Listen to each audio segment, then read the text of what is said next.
And the word of the Lord came to me. Son of man, pose a riddle and speak a parable to the house of Israel, and say, Thus says the Lord God.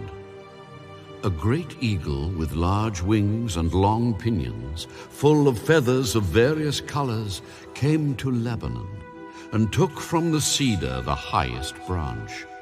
He cropped off its topmost young twig and carried it to a land of trade. He set it in a city of merchants. Then he took some of the seed of the land and planted it in a fertile field. He placed it by abundant waters and set it like a willow tree. And it grew and became a spreading vine of low stature. Its branches turned toward him, but its roots were under it. So it became a vine, brought forth branches, and put forth shoots. But there was another great eagle with large wings and many feathers.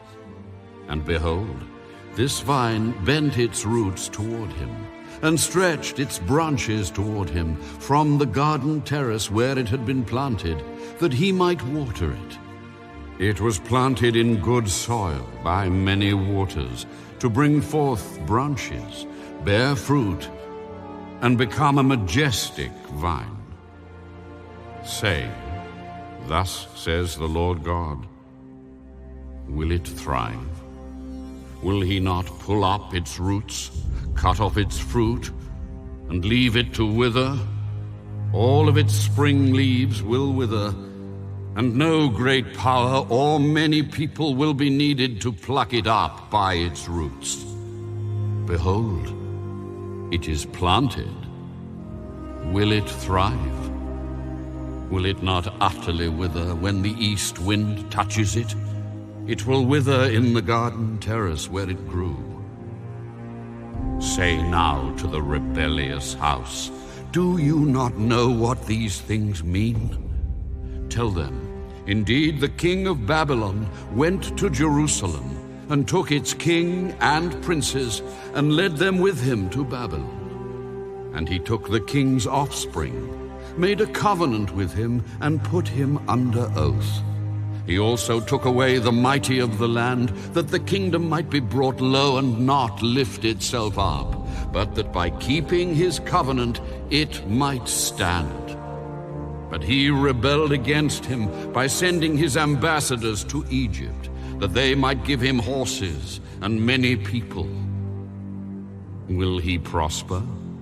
Will he who does such things escape? Can he break a covenant and still be delivered? As I live, says the Lord God, surely in the place where the king dwells who made him king, whose oath he despised, and whose covenant he broke, with him in the midst of Babylon he shall die. Nor will Pharaoh, with his mighty army and great company, do anything in the war, when they heap up a siege mound and build a wall to cut off many persons. Since he despised the oath by breaking the covenant, and in fact gave his hand, and still did all these things, he shall not escape. Therefore, thus says the Lord God, As I live, surely my oath which he despised, and my covenant which he broke, I will recompense on his own head.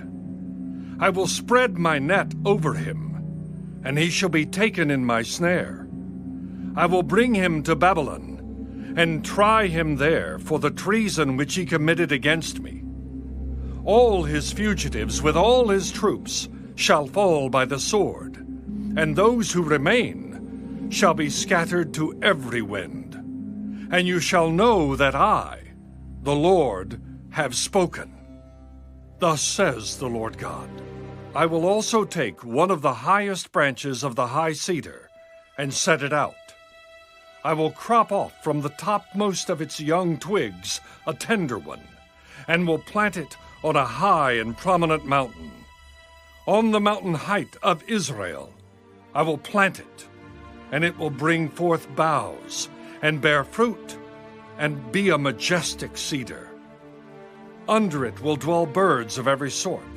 In the shadow of its branches they will dwell. And all the trees of the field shall know that I, the Lord, have brought down the high tree and exalted the low tree, dried up the green tree, and made the dry tree flourish. I, the Lord, have spoken and have done it.